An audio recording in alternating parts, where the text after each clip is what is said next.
자, 반갑습니다. 이번 시간은 청나라 근대사부터 제목에 나와 있는 것처럼 신혁명까지 우리가 학습지 3장에 걸쳐서 배웠던 내용을 한 큐에 쭉 빠르게 한번 정리를 해보려고 해요. 근데 요거를 하는 이유는 뭐냐면 이렇게 보니까 음, 많은 친구들이 서양사보다는 청나라를 조금 힘들어 하더라고요. 그게 좀 이해도 가는 게 워낙 청나라 역사를 배운 지가 오래됐죠. 1학기 때 배우고 안 배웠던 내용을 오랜만에 배우려니까 힘들 수도 있을 것 같고, 그리고 또 청말부터 신혁명까지 이르는 이 근대사의 구간이 확실히 힘들긴 힘들어요. 그래서 한번 쭉 총정리를 하는 시간이 필요하겠다라고 생각이 들어서 이렇게 준비하게 됐습니다. 한번 잘 들어보시고, 그리고 요 강의는 아마 이제 여러분들 시험 임박하면 또 고스란히 시험 직전 총정리 강의로 그대로 올라갈 예정이에요. 그리고 이미 지금 학교에서는 학습지를 다 받으셨죠. 그래서 그거 같이 보면서 들으시면 좋을 것 같고요. 그리고 중간중간에 이제 영상을 보시다가 잠깐 스탑하고 지금 저 선생님이 말하려는 단어가 뭘까 이렇게 맞춰보면서 듣는 것도 괜찮을 것 같아요. 왜냐하면 학교에서는 이미 진도를 마친 부분이기 때문에 한번 그렇게 내가 어디까지 기억하고 있는가 이렇게 잠깐 강의를 스탑해놓고 저 선생님이 말하려고 하는 단어가 뭘까 이렇게 한번 맞춰보시면서 강의를 듣는 것도 괜찮은 방법이 아닐까 생각을 해봅니다. 일단 우리가 어디서 시작을 해야겠어요? 청나라 후기 어떤 모습이었는지부터 생각을 해봐야겠죠. 일단 청은 굉장히 오랜 평화가 이어지고 있었죠. 별 전쟁이 없었어요. 그래서 평화가 오랫동안 이어진다는 건 물론 좋은 거지만 그렇다는 건 뭐가 없다는 거예요? 전쟁이 없다는 거고, 전쟁이 없다는 건 지금 청나라를 지키는 병사들이 실제로 전쟁을 겪어본 경험이 없다는 거죠. 그렇기 때문에 군이 굉장히 약화되어 있는 모습이 보이죠. 그래서 이거를 좀 중요하게 기억을 해 두시고, 그 다음에 또 서양, 특히나 영국과 교역을 하고 있는 그런 상황이었죠. 특히나 16세기, 17세기 이 시기에는 서양, 영국과 교역을 하고 있었는데 이게 청이 원한 교역은 아니었죠. 서양이나 영국 이런 나라들이 서양의 여러 나라들이 청나라와 교역을 하고 싶어 하면서 청나라한테 우리 교역합시다 이렇게 제안을 하면서 청나라가 딱히 원하진 않지만 뭐 하자고 하니까 그냥 허락을 해주는 그런 무역이었었죠. 그렇게 보시면 되겠고, 그렇기 때문에 이거는 굉장히 제한무역으로 이루어지죠. 그래서 특징을 좀 보면 일단은 항구를 하나만 열죠. 그래서 한 개 항구만 열고요. 여기 어디였는지 기억나시나요? 광저우였었죠. 그리고 항구를 한 개만 열고, 그 다음에 상인도 아무 상인이나 서양 상인들과 교역할 수 있는 게 아니었죠. 특정 정해진 상인들만. 그런 상인들을 뭐라고 불러요? 공행이라고 불렀었죠. 그래서 이 공행으로 정해진 상인들만 서양과 무역할 수 있다. 반대로 서양 상인들 입장에서도 청나라의 아무 상인이랑 교역할 수 있는 게 아니라 청 정부에서 공행으로 정한 상인들하고만 교역을 할 수가 있다. 그래서 이걸 공행무역이라고 하죠. 굉장히 답답했겠죠. 서양인들 입장에서는 항구가 하나인 것도 답답하고, 그리고 공행무역인 것도, 공행으로 정해진 상인들하고만 무역할 수 있는 것도 서양 상인들 입장에선 답답했을 거예요. 그럼 나중에 언젠가 이게 서양인들의 불만으로 드러나겠구나 하는 것도 생각을 하셔야겠죠. 일단 여기까지 볼 수가 있고요. 그렇기 때문에 특히나 영국 입장에서는 이 영국이 청나라와 하는 무역이 어땠다는 거예요. 굉장히 적자 무역에 시달린다는 거죠. 적자는 뭐예요? 손해죠, 손해. 손해가 나는 무역에 시달리고 있었다. 그래서 영국이 이런 짓을 하면 안 되겠지만 이 손해보는 무역을 해결하기 위해서 뭐에 손을 대는 거예요? 마약, 아편에 손을 대는 거죠. 그래서 영국이 아편을 밀수출하게 됩니다. 아편 밀수출을 하게 되고요. 밀수출은 몰래 수출한다는 거예요. 아편 마약인데 그걸 대놓고 하는 건 좀 그렇잖아요. 그래서 몰래 아편을 수출하게 되면서, 그러면서 이제 청나라가 어떤 결과를 낳게 되는 거예요? 이제 국민 건강이 안 좋아지고요. 청나라 국민 건강이 아, 안 좋아지고요. 또 어떤 모습이 있어요? 정의 은이 유출되는 모습이 보이죠. 그래서 이 인물이 등장하죠. 아편 절대 안 됩니다. 아편하는 사람들 아편 다 뺏어야 되고, 아편을 파는 상인들도 쫓아내든가 아니면 아편 파는 상인들이 갖고 있는 아편 물건들을 다 압수하든가 해야 됩니다. 이렇게 주장하던 사람이 있었죠. 그 사람이 임칙서죠. 임칙서를, 그래서 황제의 의견도 임칙서와 같았죠. 아편은 절대 안 된다는 게 또 당시 황제의 입장이기도 했었죠. 임칙서와 황제의 생각이 같은 거죠. 그래서 황제가 이 아편을 다 빼앗으려면 누가 가장 이 일을 잘 처리하겠어요? 임칙서라는 거지. 그래서 임칙서를 보내게 되죠. 어디로 보내겠어요? 이거 잠깐 일시정지하시고 맞춰보세요. 광저우겠죠. 임칙서를 광저우에 파견하게 되죠.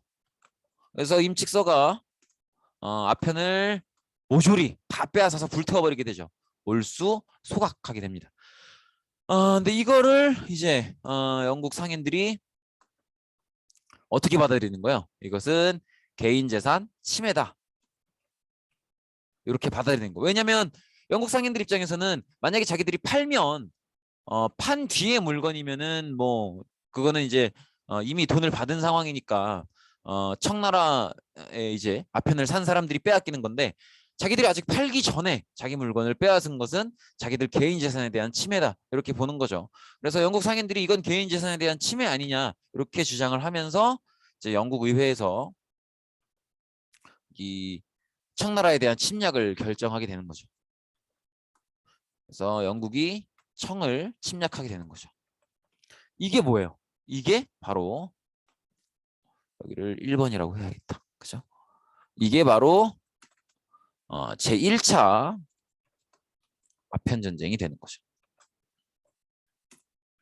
이게 제1차 아편 전쟁이 되는 거고 당연히 누가 이겼겠어요? 당연히 영국이 이기죠. 당연히 영국이 승리하게 되고요. 그래서 맺은 게 뭐예요? 난징 조약이죠. 난징 조약은 뭐 일단은 가장 먼저 중요하게 기억을 하셔야 될 건 어느 땅이 떠올리셔야 돼요. 이 땅을 넘겨주게 되죠. 홍콩을 할양하게 되죠. 그리고 그 다음 내용들은 외우신다기보다는 처음 서양 애들이 특히나 영국이 청나라랑 무역을 시작했을 때 답답하게 여겼던 부분들 그 부분들을 해결하시는 과정이라고 보시면 돼요. 이해되시겠죠? 그럼 어떤 부분들이겠어요? 이 부분들이겠죠. 요 제한무역에 해당하는 부분들이겠죠. 그래서 항구를 한 개에서 5개로 늘리게 되고요. 그 다음에 또 어떤 내용이 들어와 있어요? 공행무역을 답답해 했었잖아요. 그러니까 공행무역을 폐지하게 되는 거죠. 이렇게까지도 했는데 여전히 영국의 적자무역이 이어지는 거죠. 그래서 이렇게 보시면 되겠고 영국의 적자무역이 계속 이어지게 된다. 그러니까 이걸로는 부족했던 거죠. 그래서 항구를 5개로 늘리고 공영무역을 폐지하고 이것만으로는 적자무역이 계속되고 영국은 이것만으로는 부족했고 그렇기 때문에 전쟁을 한 번 더 해야겠다.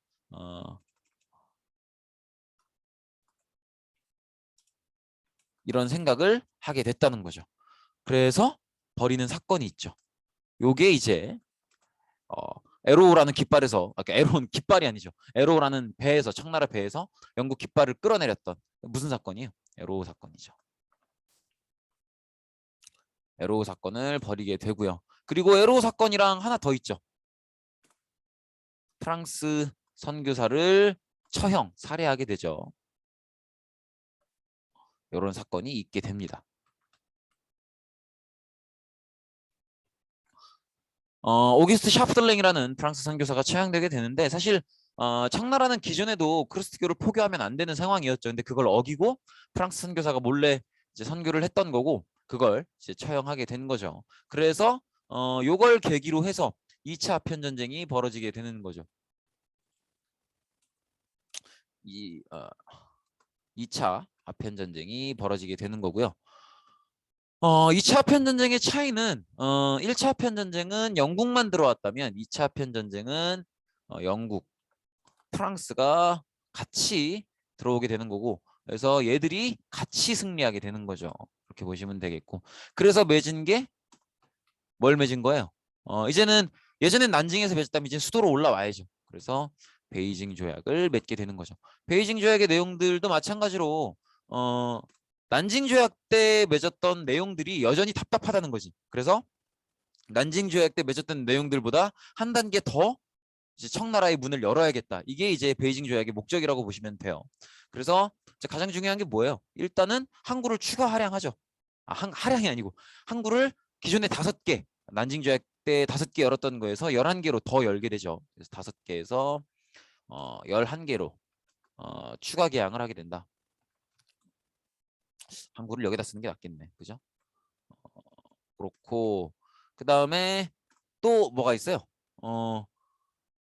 공행무역을 난징 조약 때 폐지했잖아요. 이거보단 한 단계 더 끌어올려야겠죠. 뭐가 있겠어요? 어, 이제는 베이징으로 기왕에 조약 맺으러 들어온 거니까 외국 공사관을 둬서,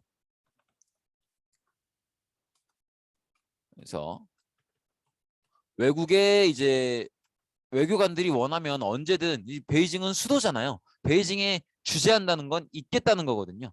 그러면 누굴 만나겠다는 거겠어요? 베이징은 수도니까. 그죠? 외국의 외교관들이 언제든 원하면 황제를 만날 수 있도록 해달라라는 요구를 한 게 바로 이거예요. 외국 공사관을 베이징에 두도록 한다. 아마 기억날 거예요. 그렇게 보시면 되겠고,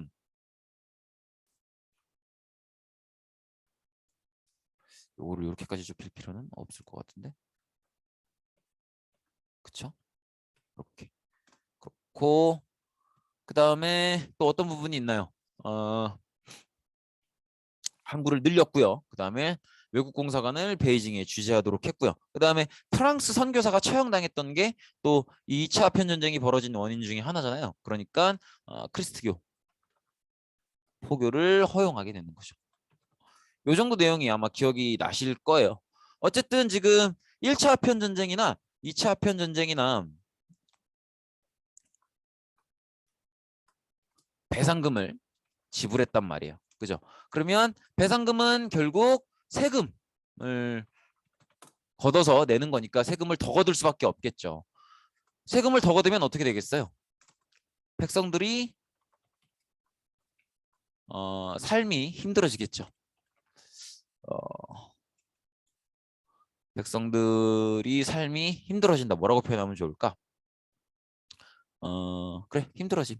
이렇게 볼 수 있겠죠. 그래서 벌어졌던 게 뭐예요? 기억나시려나? 태평천국 운동이죠. 살기 좋은 세상을 한번 만들어 보자. 이 사람들의 생각은 뭐예요? 청나라의 지배층들이 통치를 잘 못했으니까 이런 백성들이 살기 힘든 상황이 온 거라는 거죠. 그렇기 때문에 이걸 해결하려면 청나라가 나가줘야 된다. 그러니까 청나라가 무너져야 된다. 청나라를 몰아내야 된다. 이런 생각인 거죠. 이런 생각이 가능한 이유는 뭐예요? 기본적으로 청나라는 어떤 나라예요? 어느 민족의 나라야? 만주족의 나라잖아요. 그런데 청나라는 만주족의 나라인데 사실 중국 땅 안에 대부분 살고 있는 민족은 한족이죠. 그러니까 청나라는 만주족이 한족을 지배하는 구조라는 말이에요. 근데 태평천국 운동은 그동안에 청나라, 우리 한족을 지배했던 청나라의 만주족들이 지배와 통치를 잘못했기 때문에 우리가 계속 아편 전쟁에서도 2번 연속 패배하고 배상금도 물어줘야 되고 삶이 힘든 거다. 그러니까 청나라를 몰아내야 된다. 그래서 태평천국 운동의 기본적인 주장은 이런 거죠. 청 몰아내고 그 다음에 한족 국가를 세우자는 거죠. 한족 국가를 세우자. 이런 주장이죠. 건국 이렇게 할까요? 요거 주도했던 사람이 누구예요?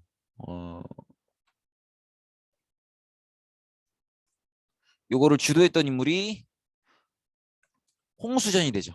그죠? 그렇게 보시면 되겠고, 홍수전은 기본적으로 어떤 영향을 받고 있어요? 어, 기독교의 영향을 받고 있다는 거 정도를 기억을 해 두셔야 되고요. 그렇기 때문에 이제 주장하는 내용들을 보면 일단은 굉장히 평등에 꽂혀 있는 그런 모습을 볼 수가 있죠. 그래서 남녀 차별도 폐지하자. 그 다음에 신분 제도도 폐지하자. 그 다음에 토지도 똑같이 균등 분배하자. 이런 주장을 하죠. 그래서 요런 이게 다 기독교의 영향으로 이런 주장을 하는 거라는 거 조금 기억을 해 두시면 좋을 것 같고요. 그래서 지금 청나라는 몰아내고 한족 국가를 건국하자 이런 주장을 하기 때문에 민족운동의 성격도 있다. 한족 민족운동의 성격도 있다. 이 정도를 볼 수가 있고요. 요거를 진압을 해야 될 거 아니에요. 근데 요거를 청정규군이 진압을 못하죠. 그래서 누가 진압하는 거예요? 한족 지방관이 진압을 하게 되고요. 그리고 좀 도와주는 게 서양 외국 군대죠. 그래서 여기서 이제 한족 지방관들이 어, 뭘 느끼는 거예요? 서양 군대 무기의 우수성을 느끼는 거죠. 그래서 어떻게 생각하는 거예요? 부럽다, 갖고 싶다, 이렇게 생각을 하는 거죠. 이해되시겠죠? 근데 요거를 좀 주목해서 보셔야 될 게 지금 청나라는 기본적으로 만주족이 지배하는 나라잖아요. 만주족이 한족을 지배하고 있는 나라란 말이에요. 그런데 태평천국 운동을 진압하는 과정에서 어, 진압을 했던 건 한족 지방관들이고, 그래서 외국 군대와 함께 진압을 하면서 외국 군대의 무기의 우수성을 느끼는 것도 한족 지방관들이라는 거죠. 이거를 꼭 생각을 하셔야 돼요. 대표적인 인물이 누가 있는 거야? 증국번, 이홍장 이런 인물들이 있는 거죠. 이렇게 보시면 되겠고, 그래서 이 인물들이 시작하는 게 뭐예요? 무기를 기르자, 양무운동이죠. 양무운동의 배경은 그래서 뭐가 되는 거예요? 기본적으로 어, 아편전쟁, 1, 2차 아편전쟁, 그리고 태평천국 운동. 여기서 뭘 느꼈다는 거예요?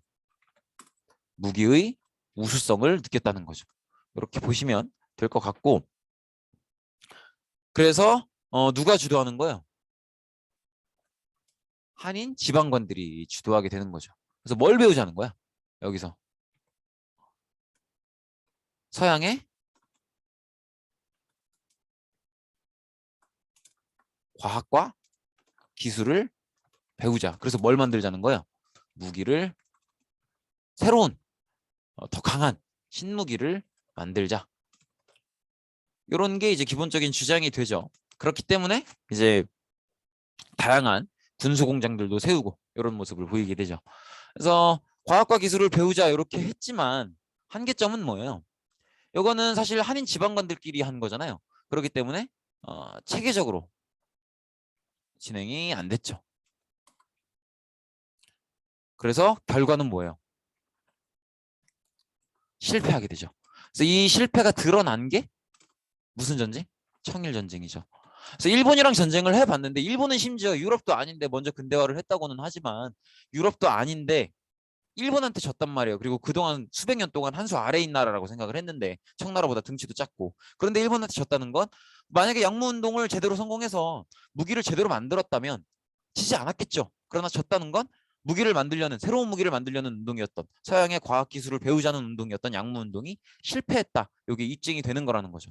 더구나 청일전쟁에서 배상금도 굉장히 많이 물어주게 되죠. 어쨌든 양무운동을 반성하게 되면서 새롭게 했던 운동이 변법 자강 운동이죠. 그래서 변법 자강 운동도 마찬가지로 이름에서 많은 의미를 좀 힌트를 얻으셔야겠죠. 자강은 스스로 강해지겠다는 건데 뭐 자강의 의미와 양무에도 들어가 있어요. 새로운 무기를 만들어서 스스로 강해지자 이건데 변법 자강 운동은 자강뿐만이 아니라 변법이 있죠. 변법, 법을 변화시키자는 거죠. 그래서 기본적인 배경은 뭐예요? 양무 운동을 반성하는 거죠. 실패했으니까. 그죠? 그래서 주장은 뭐예요? 그때는 과학기술만 배웠다면 이제는 사상, 제도 이런 것들을 배우자는 거죠. 서양의 사상과 제도를 배우자는 건데 그럼 결국 우리가 아마 영국 혁명, 프랑스 혁명, 미국 혁명 이런 혁명들 배우면서 그 혁명들의 결과로 다 만들어졌던 게 뭐예요? 결국 의회와 헌법이죠. 그래서 의회, 헌법을 만들자 이런 주장을 하는 거죠. 그래서 이런 걸 주장했던 인물들이 누구예요? 캉유웨이, 량치차오 이런 인물들이 주장을 하게 되죠. 그러고 보니까 양무운동을 주도했던 사람들의 이름을 적지 않았네요. 혹시 기억하실까요? 이 사람들이 결국 뭐 태평천국 운동을 막았던 인물들이기도 하죠. 증국번, 이홍장 이런 인물들이죠. 어쨌든 변법자강 운동은 캉유웨이, 량치차오 이런 인물들이 이제 주도를 하게 되고요.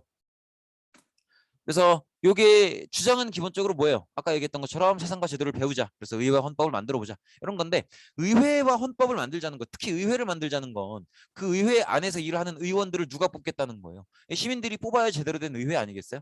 그러면 그런 사회가 돼버리면 지금 지배층으로 있는 만주족, 특히나 서태후 이런 보수파들이 좋아할 리가 없겠죠. 왜냐하면 자신들의 기준의 권력을 빼앗길 테니까. 그래서 이 사람들이 굉장히 방해를 하게 되죠. 그게 무술정변이었죠. 서태후나 이런 보수파들이 무술정변을 일으켜서 변법자강 운동을 방해했기 때문에 결국 결과적으로는 실패하게 된다는 거죠. 이해되시겠죠? 이 정도로 일단 보시면 되겠고, 그래서 과학과 기술을 한번 배워보자. 이것도 잘 안 됐고 한 단계 더 나아가서 사상, 제도, 철학 이런 것들을 배워서 의회, 헌법 이런 것들을 만들어보자라고 도전했었던 변법자강 운동도 결국 무술정변으로 실패하게 된다. 여기까지 일단 생각을 하시면 되겠고, 그리고 어쨌든 지금 우리 1차 아편 전쟁에서도 그리고 2차 아편 전쟁에서도 태평천국 운동 진압 과정에서도 그리고 청일 전쟁까지 굉장히 여러 차례 배상금을 물고 있죠. 그렇기 때문에 백성들의 삶이 너무 힘들단 말이에요. 그러면 백성들이 불만이 당연히 쌓이겠죠. 그래서 터진 게 의화단 운동이죠. 그래서 의화단 운동의 배경은 뭐예요? 너무 잦은 배상금이죠. 그래서 세금이 올라갔다는 거. 배상금으로 인해서 너무 많은 세금을 내게 됐다라는 게 이제 의화단 운동의 어떤 배경이 되겠죠. 그래서 일반 농민들이 이제 일으키게 된 건데 기본적인 주장은 뭐예요? 청을 도와서 외세를 몰아내자. 이거죠. 그러니까 이거를 정확하게 구분을 하셔야죠. 태평천국 운동 때는 청을 몰아내고 한족 국가를 세우자는 거였죠. 그런데 의화단 운동은 한족이고 뭐 만주족이고 그게 중요한 게 아니고 한족이 됐든 만주족이 됐든 우리 중국인들이 서양 세력을 몰아내는 게 중요하다. 그러니까 청나라를 도와줘서 외세를 몰아내자. 이런 주장을 펼치게 되는 거죠. 그래서 어떻게 운동을 하는 거예요, 지금? 외세를 몰아내자는 주장을 하는 거니까 뭐 교회, 공사관 이런 것들을 파괴하고 또 서양 상품도 다 때려 부시고 이런 식으로 운동을 하게 되는 거죠. 그리고 또 막 의화권 이런 무술을 만들어서 이 무술을 연마하면 서양의 총알이나 대포도 피할 수 있다. 막 이런 주장을 하기도 하고 말도 안 되는 주장이죠. 이런 주장을 하기도 하고. 그래서 어쨌든 청을 돕자라는 얘기를 하는 거니까 누가 좋아하는 거예요? 서태후나 보수파들이 지원을 해주게 되는 거죠. 왜냐면 사실 그동안에 한인 지방관들 뭐 양무운동이나 변법자강운동이나 했던 거 이런 것들은 서양으로부터 배우자는 거잖아요. 그러니까 서양을 싫어하는 게 아닌 거죠. 그런데 의화단은 서양을 몰아내자, 청왕조를 돕자 이런 얘기를 하고 있으니까 서태후 같은 청왕실이나 아니면 청황실이나 보수파들은 당연히 의화단을 좋아할 수밖에 없겠죠. 그렇지만 어떻게 했어요? 이거는 의화단을 좋아하는 건 서태후나 보수파 이런 청나라 고위 관직자들의 얘기고 외세의 어떤 교회나 외교관을 파괴하고 있으니까 당연히 서양 세력은 싫어하겠죠. 그래서 서양의 8개국이 8개국이 진압을 들어오게 된다는 거죠. 그래서 결과적으로 이제 서양 8개국과 청이 무슨 조약을 맺는 거예요? 신축 조약을 맺게 되고요. 그다음에 청은 북경 의정서라는 걸 써주게 되는데 여기서 굉장히 중요한 내용이 나오죠. 이 북경 의정서에서 어떤 내용이 나오는 거예요? 그렇죠. 지금 의화단 운동은 일반 농민들이 서양의 교회나 공사관을 파괴한 거잖아요. 그러면 앞으로 또 이런 일이 벌어질지 모른단 말이에요. 그리고 서양 8개국이 왜 진압하러 들어왔겠어요? 청나라 정규군들이 의화단을 진압하지 못했으니까. 그죠? 그게 정규군이 약해서건 아니면 서태후나 보수파 같은 고유 관직자들이 의화단을 지원해주기 때문이건 둘 다인데 어쨌든 어떤 이유가 됐던 청나라 정규군은 외국 공사관을 지켜주지 못했단 말이에요. 그럼 외국 공사관 입장에서는 청나라 정규군을 믿을 수가 없으니까 우리 공사관은 지켜야겠으니까 우리 군대를 넣겠다. 이렇게 얘기하게 되는 거죠. 근데 공사관들이 주로 수도에 있거든. 그러니까 외국군이 베이징에 주둔하게 되는 이런 결과를 낳게 되는 거죠. 그래서 이거 굉장히 중요한 겁니다. 그래서 이렇게 보시면 되겠고 굉장히 중요해요. 어쨌든 이렇게 보시면 되겠고 그래서 이쯤 오니까 이제 청보수파들도 어떻게 생각하는 거예요? 하기 싫지만 다른 나라 군대가 수도에 와 있을 정도면 이건 정말 심각한 문제다. 그래서 정말 싫지만 우리 스스로가 바뀌어야겠다 이런 생각을 하는 거죠. 그래서 광서신정, 신정개혁이라고도 하죠. 시작되는 거죠. 그래서 광서신정의 가장 중요한 특징은 내키지 않지만 서태후 등 보수파가 주도했다는 거죠. 그래서 정치, 경제, 사회, 문화, 뭐 군사, 상업 다양한 부분을 개혁을 하게 되죠. 이렇게 보시면 되겠고 이렇게 다양한 부분을 개혁을 하게 되지만 기본적으로 정말 근본적인 개혁이 되려면 변법자강운동에서 얘기했던 것처럼 의회나 헌법을 만든다든지 이런 제대로 된 조치가 필요할 거란 말이에요. 그러나 의회나 헌법을 만든다고 약속은 해요. 의회, 헌법 만들겠다 약속은 하지만 그러나 지켜지지 않았다는 거. 결과적으로는 중요한 건 뭐예요? 결과적으로는 실패했다는 거죠. 이해되시겠죠? 그래서 지금 보시면 양무운동, 과학기술을 배워서 무기를 키워보자. 실패했죠. 변법자강운동, 제도를 배워서 우리의 법도 바꿔보자. 실패했죠. 그리고 의화단 운동 이후에 정말 이제는 보수파가 나서서 개혁을 할 정도로 개혁이 필요하다. 근데 결국 실패했죠. 그러면 결국 중국인들은 청이라고 하는 나라에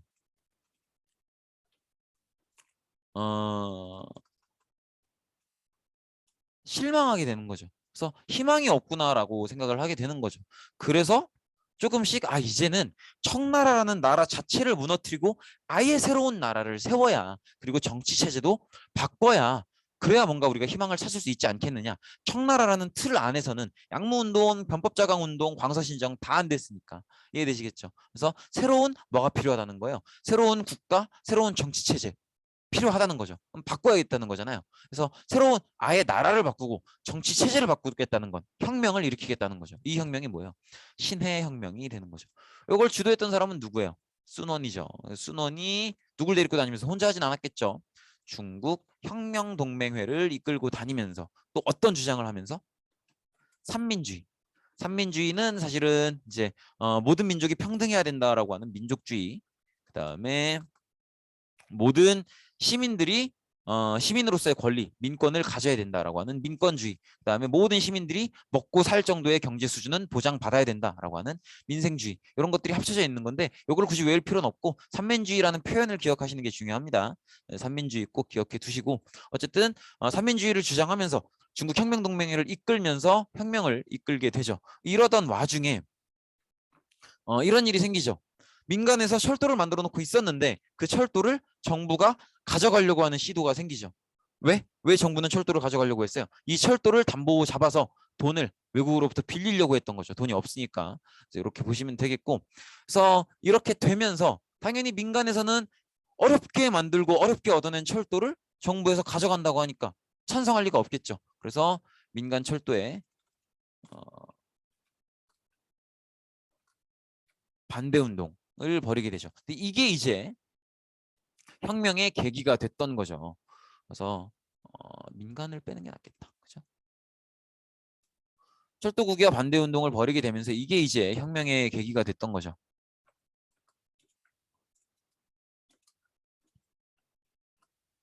그래서 가장 먼저 벌어졌던 곳이 어디예요? 지금의 코로나의 유행의 시작지였었죠. 우창에서 봉기가 일어나서 어디를 점령하게 되는 거예요? 난징을 점령하게 되면서 하나의 중화민국이라는 떳떳한 나라가 들어서게 되는 거죠. 중화민국이 건립이 되는 거예요. 그죠? 정치 체제는 뭐겠어요? 중국 역사상 최초는 아니지만 어쨌든 공화정이 들어서게 되는 거죠. 그리고 이 공화정은 그러니까 황제가 없죠. 그렇기 때문에 누가 다스리는 거예요? 총통이 다스리게 되는데 최초로 총통으로 올라왔던 건 순원이죠. 순원이 임시로 대총통을 맡게 되죠. 이렇게 보시면 될 것 같아요. 그러면 청나라는 아직 있는 거예요? 없는 거예요? 있는 거예요. 청나라가 있는데 우창 난징 지역에 중화민국이라고 하는 황제가 없는 정치체제인 공화정을 유지하는 새로운 국가가 또 생긴 거예요. 청나라는 위에 여전히 있고. 그래서 그럼 청나라는 어떻게 하겠어요? 청나라는 위안스카이 위안스카이에게 중화민국의 진압을 맡기죠. 하지만 위안스카이는 어떻게 생각했어요? 청나라는 이제 지는 별이고 새롭게 만들어진 공화정 국가 중화민국이 희망이다 이렇게 생각을 한 거죠. 그래서 위안스카이가 순원에게 거래를 제안하죠. 뭐라고 하는 거예요? 그러니까 위안스카이 얘기는 이런 거죠. 청을 무너뜨려주고 황제를 공화정 만들어주겠다. 황제를 쫓아내서 공화정 만들겠다. 대신